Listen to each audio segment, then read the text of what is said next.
Pax Rally gets underway, but not exactly for real. Still, it's always interesting to see a head-to-head battle between Mitsubishi and Volkswagen, even if it is in miniature. Superb miniature racing circuit, just giving everybody a little taste for the event before they get into scrutineering. Well, the feature of the car event is that over 50 competitors have entered for the Pax Rally, and that means that with all the top teams here with strength in numbers, it's certainly going to be a closely fought competition. Mitsubishi, Volkswagen and BMW have all brought their stars along. And for the Japanese manufacturer, this is a special event as well. It's a swan song for the Pajero. Stefan Peter-Hansel says for the last 6 months we've been developing the new diesel. So we've really deleted most of what we know about this petrol car. So we're here with a pretty much unchanged setup. We'll adjust it as we go along.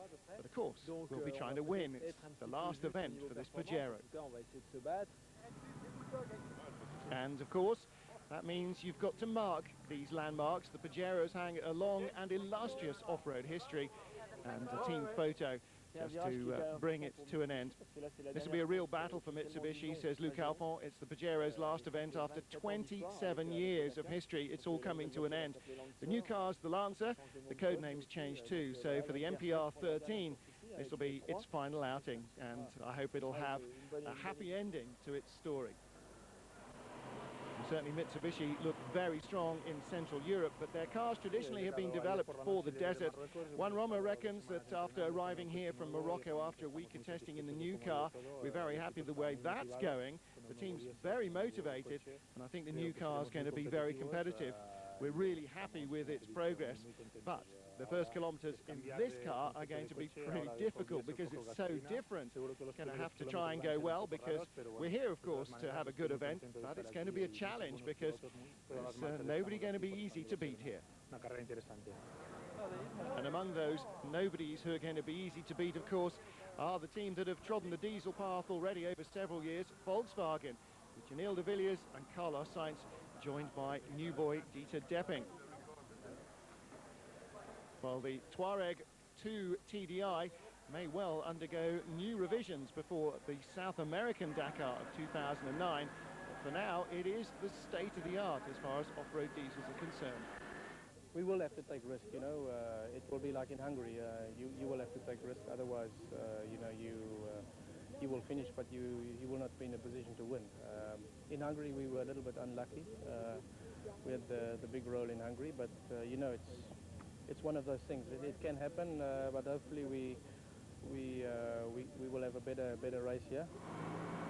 Well, certainly Volkswagen have never been lacking in pace or commitment, something that El Matador Carlos Sainz will bring to the event as well, in what he figures, like Central Europe, should be more like the traditional sort of world rally he was used to in a former life. He said in this event every second is going to be so important, just like normal rallying. But the problem here is that the roadbook is a roadbook. It's not pace notes. So you're going to really have to concentrate to see where you're going, like in the old days. Of course, the third of the major manufacturers is BMW, and they're back here with the X-Ray team. Very quick indeed on the faster stages, but can their chassis development cope with this week's twistier stuff? Geraint Chicherit is feeling pretty confident that they can step up to the plate and match the big two, Mitsubishi and Volkswagen. BMW really concentrated on suspension work because we reckon that's where we were most behind the others. I think now that we've made real progress, so hopefully we'll be able to see where we are and maybe pull them in a little.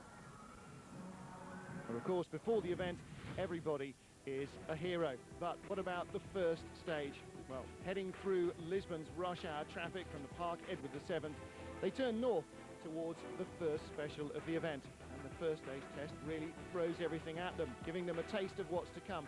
223 kilometers twisting through the forest mountainsides and the rugged north before the overnight halt at Castel Branco. You can catch up with all the action from the Pax Rally tomorrow at the end of day one.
city of Lisbon awakes to the start of the Pax Rally 2008 with 51 cars, 50 bikes and 9 quads leaving the start ramp right in the commercial centre of the city, from the Park Edward VII. The first A stage throws everything at them with 223 kilometres of sandy scrubland, corking eucalyptus trees, along rocky mountainsides and through rugged valleys to the overnight halt at Castelo Branco.